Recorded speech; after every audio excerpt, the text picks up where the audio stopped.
Part 1.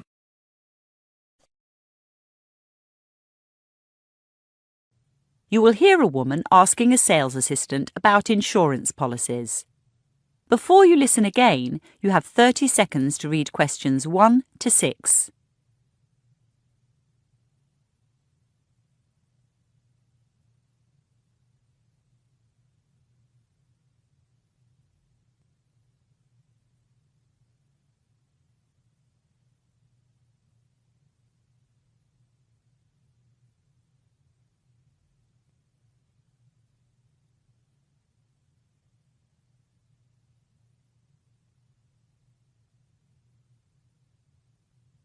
Good morning. Take a seat. I see you've picked up some of our brochures. Yes, I've been reading the one on travel. Would the travel insurance be for you or for your family as well? Just for me. So, individual. That's right. Are you looking for a basic or a comprehensive policy? To be honest, I've had basic in the past, but it didn't pay out very much. That's often true. With our company, you can be insured for different amounts. For instance, in Section 1, Baggage and Personal Effects, you can be insured for all 5 subsections or for as few as 2. I think I'd like insurance for all 5 since I'm going to some unsafe places. Wise decision. By the way, can a camera be counted as a single item, or must it be included in cameras and portable electronic equipment? If you have an expensive camera, you can nominate it as a single item.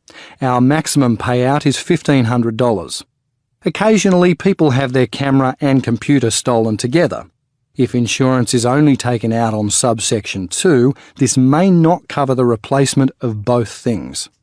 That's what happened with my previous policy.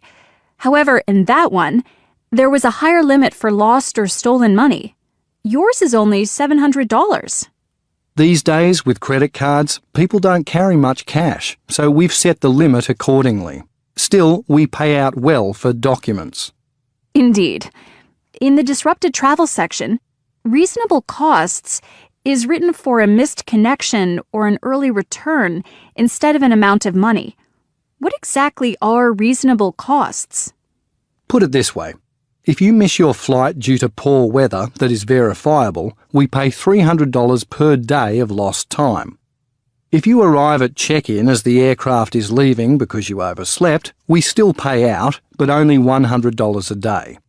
We rely on information from the airline to determine this. Before you listen to the rest of the conversation, you have 30 seconds to read questions 7 to 10.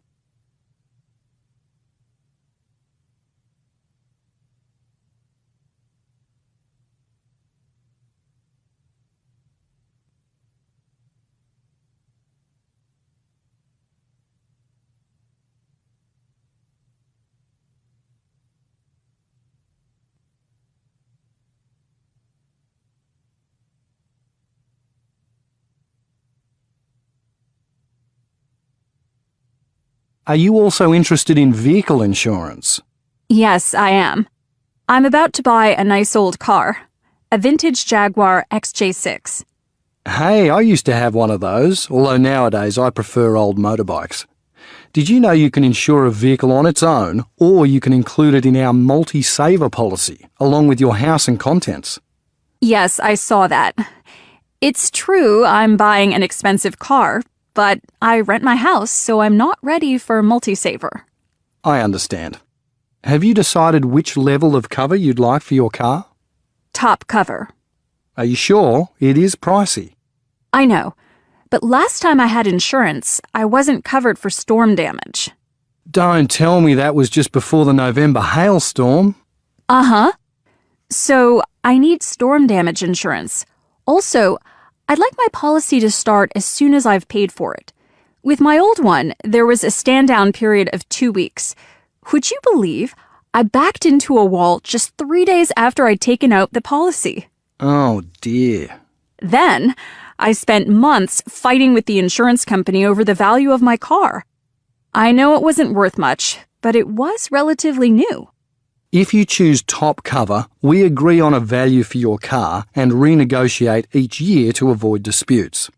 Again, it's not as cheap as some, but the policy works out better in the long run. That is the end of part 1. You now have 1 minute to check your answers to part 1.